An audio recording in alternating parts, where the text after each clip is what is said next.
हर्कजीलाई चारतर्फी घेराबन्दी चाहिँ किन गर्दो रहेछ भने यो हामी अब माफ गर्नु म पनि क्षेत्रीय ब्याकग्राउन्डकै परेँ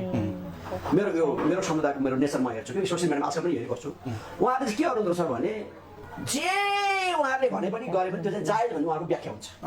चाहे उहाँले छोरीलाई नै बलात्कार कसैले गरेर रहेछ भने पनि त्यो त कारण थियो नि त यसरी राम्रो हुनु परेको थियो भन्छन् है अब 8 वर्षको बालिकालाई बलात्कार गरेको रहेछ भने पनि होइन त्यो त यस्तो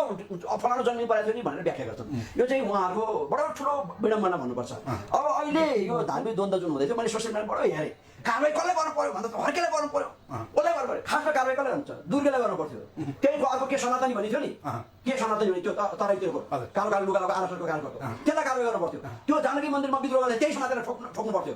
कारवाही कसले गर्नु पर्थ्यो राति अर्को सुत्रे खाएको अर्काको गाउँमा गएर न्यु खोल्ने हो होइन त्यो भनेको बाहिर आइदिएर भने हो होइन घर गएर खुक्ले हाल्छ होइन अर्का बस्ने गएर राति 10-11 बजे डडन किन गर्नु पर्यो भक्ति त्यसरी हुन्छ भने त्यो डडन गर्नु भनेको नियत बसुले धार्मिक द्वन्द्व बढाउनु गर्नु खोजेको थियो त्यसलाई समातेर कारवाही गर्नु पर्थ्यो अनि राज्य केही पनि नगर्ने अनि त्यो निम्सलो छ अरे जनजातिको छोरो हो अरे अनि सङ्ख्या थोरै छ अरे 6-7 लाख मात्र हो अरे भनेर यसरी गर्न थाल्दै गर्दा